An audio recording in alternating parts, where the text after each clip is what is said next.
Good morning student. आज का हमारा टॉपिक है फॉर्मेशन ऑफ ईथर। ईथर का निर्माण। हम ईथर के निर्माण के बारे में पढ़ेंगे कि हम ईथर का निर्माण कैसे कर सकते हैं। तो देखिए, ईथर फॉर्मेशन की हमारे पास दो मेथड है। First is by dehydration of alcohol. सबसे पहला मेथड हम बनाएंगे एल्कोहल के साथ, बाई डिहाइड्रेशन ऑफ एल्कोहल। और दूसरा आपका होगा विलियमसन सिंथेसिस, विलियमसन संश्लेषण। तो अगर हम बात करते हैं dehydration of alcohol, dehydration of alcohol ये प्रोटॉनिक रिएक्शन होता है। प्रोटॉनिक मतलब प्रोटॉन के द्वारा होने वाला रिएक्शन होता है और ये टेम्परेचर स्पेसिफिक भी होता है, ताप विशेष होता है, विशेष ताप पर होता है। इसमें आप बताएंगे सबसे पहला मेथड होगा, बहुत ही इंपॉर्टेंट मेथड है बाय डिहाइड्रेशन ऑफ एल्कोहल। आप बताएंगे alcohol react with sulfuric acid, alcohol react with sulfuric acid at 140 degree Celsius, 140 degree Celsius पर सल्फ्यूरिक अम्ल के साथ गर्म करेंगे तो बनाएगा क्या, डाई एथिल ईथर। हम बार बार टेम्परेचर की बात क्यों कर रहे हैं, क्योंकि हम बता दें कि 140 डिग्री सेल्सियस पर ही आपका डाई एथिल ईथर बनता है। और अगर उसी कंडीशन में हम 170 डिग्री सेल्सियस पे गर्म करते हैं तो वो हमारा एथीन बनता है। तो हमारे पास अगर मान लीजिए CH5OH यानी कि एथिल अल्कोहल है, एथिल अल्कोहल है। एथिल अल्कोहल को प्रोटॉनिक अम्ल H2SO4, प्रोटॉनिक अम्ल H2SO4 सल्फ्यूरिक अम्ल की सहायता से गर्म करेंगे 140 डिग्री सेल्सियस पर, कि बन जाएगा die ethyl ether, die ethyl ether. और अगर इसी रिएक्शन को 170 डिग्री सेल्सियस पे ज्यादा गर्म करते हैं तो ये आपका कन्वर्ट हो जाता है एथीन, CH2 चलिए इस रिएक्शन की मैकेनिज्म देखते हैं कि इस मैकेनिज्म कैसे कन्वर्ट होती है। देखिए बार बार शब्द आ रहा है कि प्रोटॉनिक मैकेनिज्म, यानी कि ये आपका प्रोटॉन से होने वाला रिएक्शन है, प्रोटॉन की सहायता से, यानी कि अम्लीय माध्यम में होता है। और ऐसे अम्ल जो कि प्रोटॉन देने में समर्थ हो, आप जानते हैं प्रोटॉन का मतलब H+ देने में समर्थ हो, यानी उस प्रकार के प्रोटॉन जो H+ देने में समर्थ होंगे, जैसे आपका H2SO4 हो गया, H3PO4 हो गया। फास्फोरिक अम्ल से भी करते हैं, लेकिन ध्यान रखिएगा यहाँ पर हम HCl का प्रयोग नहीं करते हैं, क्योंकि HCl के साथ पूछता भी है कि HCl का प्रयोग नहीं किया जाता, क्यों नहीं करते हैं। तो HCl के साथ बता दें कि ये आपका एल्कोहल जब HCl से रिएक्ट कराएंगे तो ये प्रोटॉनिक अम्ल नहीं देगा, बल्कि एल्कोहल को हैलो एल्केन में कन्वर्ट कर देगा, यानी कि बन जाएगा आपका HCl के साथ हो जाएगा ये। यानी अगर हम इस एल्कोहल को HCl से क्रिया कराएंगे तो बन जाएगा CH3CH2Cl, हैलो एल्केन बन जाएगा। तो HCl को यूज नहीं करते हैं, या तो सल्फ्यूरिक एसिड यूज करते हैं, H2SO4 यूज करते हैं, या फिर हम H3PO4 का भी प्रयोग करते हैं, ये भी आपका प्रोटॉनिक अम्ल होता है। चलिए सबसे बेस्ट हमारा सल्फ्यूरिक एसिड है। सल्फ्यूरिक एसिड हम जानते हैं डिसोसिएट होगा तो H2SO4 डिसोसिएट होगा तो बनाया गया H+ और HSO4, हाइड्रोजन सल्फेट आयन और प्रोटॉन, एक प्रोटॉन बनाएगा और हाइड्रोजन सल्फेट आयन बनाएगा। हम अब चलते हैं आगे।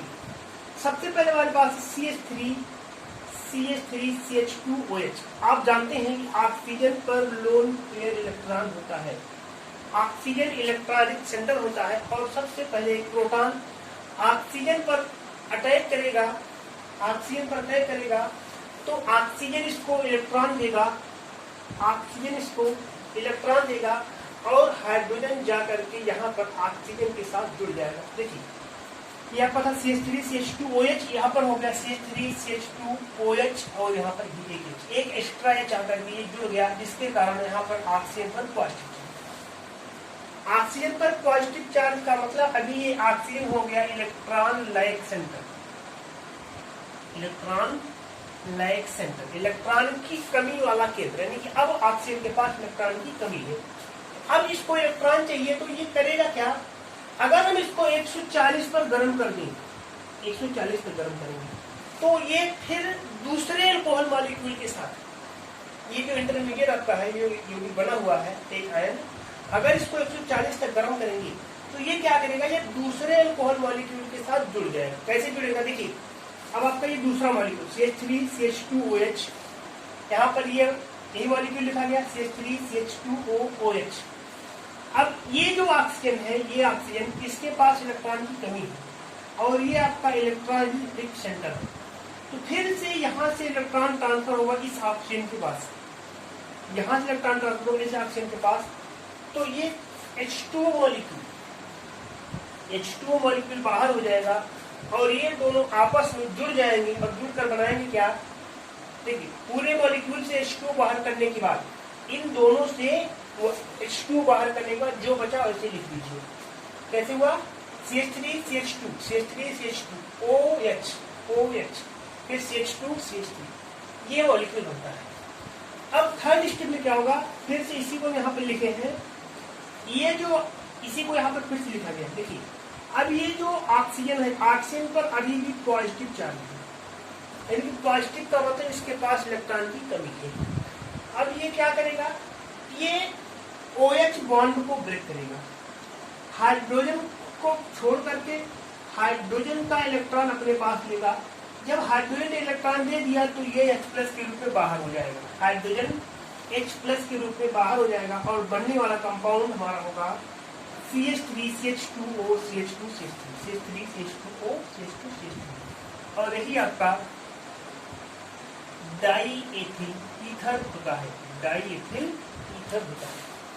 तो इस प्रकार से हम एल्कोहल की सहायता से डाई एथिल ईथर का संश्लेषण हम यहाँ पर कर सकते हैं।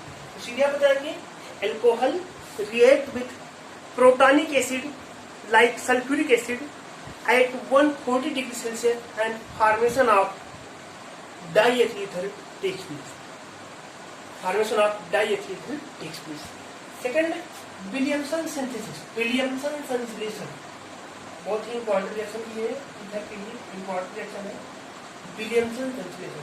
इसमें भी हम एल्कोहल के प्रोडक्ट का ही प्रयोग करते हैं। इसमें आप बताएंगे इसको कैसे डिफाइन कर सकते हैं, हेलो एल्केन, हमारे पास होगा halo alkane react with sodium alkoxide, यानी कि कोई हेलो एल्केन लेंगे और उसके साथ सोडियम एल्कोक्साइड आपका आप जानते हैं ROH होता है एल्कोहल, और H को हटा के यहाँ पे लगा दिए हम अगर सोडियम, तो ये हो जाता है सोडियम एल्कोक्साइड। एल्कोहल से हाइड्रोजन हटा सोडियम आया सोडियम एल्कोक्साइड। तो सोडियम एल्कोक्साइड के साथ हम हेलो एल्केन को क्रिया कराएंगे, बहुत ही सिंपल रिएक्शन होगा और हमारा फिक्स होगा। जैसे हमारे पास है RX, एक हेलो एल्केन है RX, प्लस इसको हम रिएक्ट कर रहे हैं R-ONA, यानी कि सोडियम एल्कोक्साइड से, बहुत ही सिंपल तरीके से यहाँ से Na, यहाँ से X बाहर हुआ, जो बचा उसको लिख दीजिए RORH, और हम जानते हैं RORH हमारा ईथर, RORH हमारा। हम बता दें आपको कि अगर इस रिएक्शन को हम अलग अलग कंडीशन में देखते हैं, देखिए हमने अलग तरीका का रिएक्शन लिया है। दूसरा में एग्जाम्पल जो लिया है ये आपका टर्सरी एल्कोहल का, यानी टर्सरी एल्कोक्साइड। आप देख रहे हैं कि जो कार्बन है, ये कार्बन आपका तृतीय कार्बन है, यानी अगर हम एक तरफ, जैसे हमको करना क्या है कि एक तरफ आपका सोडियम प्रोडक्ट हो एल्कोहल, यानी कि सोडियम एल्कोक्साइड हो, और एक तरफ हेलो एल्केन हो और सोडियम एल्कोक्साइड हो। अब हम यहाँ पे क्या कर रहे हैं कि हम टर्सरी सोडियम एल्कोक्साइड ले रहे हैं और उसके साथ में हम प्राइमरी हैलाइड ले रहे हैं, यानी कि हमारा हैलाइड जो है हेलो एल्केन प्राइमरी है CH3Br, और उसके साथ में प्रयोग होने वाला सोडियम एल्कोक्साइड क्या है, टर्सरी है। अगर इस कंडीशन में रिएक्शन कराते हैं, बहुत ही बेस्ट रिस्पांस होता है प्रोडक्ट का, यानी कि प्रोडक्ट सुगमता से बन जाता है, प्रोडक्ट हमारा सुगमता से बन जाता है। और यहाँ से सीधे आप उससे देख रहे हैं Na और Br बाहर हो जाएगा, और ये जो है आपका CH3O और टर्सरी प्रोडक्ट के साथ ईथर का फॉर्मेशन हो जाएगा, ईथर का फॉर्मेशन हो जाएगा। लेकिन अगर यहीं पर हम हेलो एल्केन को टर्सरी कर देते हैं, हेलो एल्केन को टर्सरी कर देते हैं और एल्कोहल वाले यानी कि जो सोडियम एल्कोक्साइड है उसको प्राइमरी कर देते हैं, यानी कि जस्ट उल्टा, सोडियम एल्कोक्साइड प्राइमरी और ये आपका टर्सरी हो जाता है। तो ऐसे में अब आप कहेंगे कि यहाँ से Br निकलना चाहिए, लेकिन बता दीजिए ये नहीं होता है, ये नहीं होता है। ये यहाँ पर NaBr तो निकलेगा, लेकिन जो प्रोडक्ट बनेगा वो आपका ईथर ना होके कोई एथीन बनता है, कोई एथीन बनता है। ऐसा इसलिए होता है क्योंकि जो प्राइमरी एल्कोहल हम यूज कर रहे हैं, जो प्राइमरी एल्कोहल यूज कर रहे हैं वो आपका इलेक्ट्रॉन रिच, यानी कि आप ऐसे कह सकते हैं ये सोडियम एल्कोक्साइड, ये आपका न्यूक्लियोफाइल तो होता ही है, न्यूक्लियोफाइल है और न्यूक्लियोफाइल के साथ साथ ये एक क्षार भी होता है, क्षारक के रूप में व्यवहार करता है। और ऐसी कंडीशन में यहाँ पर एल्कीन का बनना ज्यादा सुटेबल होता है कंपेयर ईथर के निर्माण में। अब चलिए बात करते हैं इसके कुछ भौतिक गुणों की। तो बात करते हैं फिजिकल प्रॉपर्टीज ईथर के भौतिक गुणों की। देखिए ईथर हमारा जो है बहुत ही अच्छा यौगिक है। सबसे पहले अगर बात करें कि इसका जो फिजिकल स्टेट भौतिक अवस्था, फिजिकल स्टेट, तो फिजिकल स्टेट के बारे में जानते हैं कि कलरलेस होता है। हम एक चीज आपको बता दें, हम एक फिजिकल प्रॉपर्टी मेंशन कर रहे हैं, आपको जो बता रहे हैं, ये एक कंपाउंड आपका होता है डाईएथिल ईथर, डाईएथिल ईथर, एक प्रकार का ईथर है डाईएथिल, जो कि आपके कोर्स में भी है। तो हम इसी को आधार मान करके आपको फिजिकल प्रॉपर्टी एक्सप्लेन कर रहे हैं। डाईएथिल ईथर जिसका फार्मूला आपका होता है C2H5O C2H5, हम इसी के भौतिक गुणों की व्याख्या करते हैं। तो डाईएथिल ईथर होता है, तो ये आपका कलरलेस होता है, लिक्विड फॉर्म में होता है। और इसके साथ आपको बता दें कि ये वाष्पशील यानी कि बहुत ही जल्दी वेपोराइज हो जाता है। देखिए इसे आप कहीं रखें, ओपन करके रख देते हैं तो धीरे धीरे यानी कि रूम टेम्परेचर पर भी इसका जो है वेपोरेशन हो जाता है, लेकिन बहुत ही आसानी से वाष्पशील हो जाता है। इसके अलावा अगर बात करें इसी की करीब स्किन के कॉन्टेक्ट में होता है, त्वचा के संपर्क में आता है, तो वहां पर ये कूल लेकिन ठंडा महसूस होता है, जैसे लगेगा कुछ ठंडी चीज हमेशा, जैसे कभी भी होगा तो है कि ये कूलिंग फील करता है, जैसे ठंडी जैसे स्किन लगता है तो वहाँ पे ठंड जैसा अनुभव होता है कि यहाँ पर हाथ ठंड हो रहा है। ठीक है, उसका कारण क्या होता है कि ये एक ये जो है डिहाइड्रेशन करवाता है। डिहाइड्रेशन मतलब ये जो है जल का निष्कर्षण करता है, जल निष्कर्षण ऊष्मा का भी निष्कर्षण होता है, इससे लगता है कि यहाँ पर कुछ कूल है। जैसे आप बर्फ रखते थे वैसे अगर ईथर को रखती हैं तो वहाँ पे यानी वेपोराइज भी होगा, उसके साथ में ऐसा हमको फील होता है। इससे विशेष प्रॉपर्टी है फिजिकल प्रॉपर्टी के रूप में। दूसरा आपका बताएं, देख सकते हैं आप, हाईली इन्फ्लेमेबल, अत्यधिक ज्वलनशील होता है। देखिए ऑर्गेनिक कंपाउंड आपके सारे ज्वलनशील होते हैं, क्योंकि इसका इवेपोरेशन वाष्पन इसका जल्दी से होता है, शीघ्रता से हो रहा है, इसलिए ये जैसे पेट्रोल आपका होता है वो तीव्रता से जलता है, वैसे ये भी बहुत ही तेजी के साथ जलता है। जल देंगे, ठीक है ना, और जलेगा तो आप जानते हैं कि जलेगा तो CO2 और H2 बनता है और एनर्जी रिलीज होगी। इसके बारे में आप केमिकल प्रॉपर्टी में पढ़ेंगे नहीं। बॉइलिंग पॉइंट इसका 34 डिग्री से आते हैं। बॉइलिंग पॉइंट कितना कम, 34 डिग्री से 34.5 34.5 डिग्री सेल्सियस का यहाँ पर बॉइलिंग पॉइंट होता है। और सबसे इम्पोर्टेंट फीचर जो पूछता भी है, लेस सॉल्युबल इन वाटर में लेस सॉल्युबल है। क्यों सॉल्युबल आगे लिखा भी, do not harm hydrogen bond, क्योंकि ये हाइड्रोजन बॉन्ड बनाने में कैपेबल नहीं होता है। लेकिन इसके साथ दूसरा इसका है good soluble in organic solvent, लेकिन कार्बनिक विलायक होगी।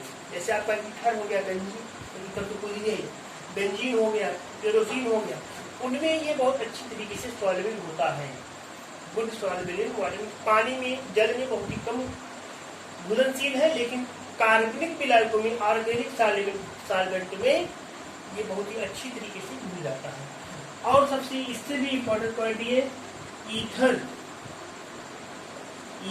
Is by self, ether is by self a good solvent. Ether स्वयं में भी एक अच्छा विलायक होता है, यानी कि कार्बनिक विलायकों में ईथर की बात होती है। ईथर स्वयं में एक अच्छा विलायक है, यानी कि खुद तो घुलने की प्रॉपर्टी है ही है, लेकिन दूसरे कार्बनिक विलायकों को घोलने का भी इसमें गुण पाया जाता है। जैसे आपका वाटर एक विलायक है, वैसे आपका ईथर भी एक विलायक सॉल्वेंट होता है। अब ये जल में घुलनशील क्यों नहीं है? क्योंकि आप जानते हैं कि ऑक्सीजन, ये ईथर की अवस्था ही होती है ROR। ऑक्सीजन तो है, लेकिन ऑक्सीजन के दोनों तरफ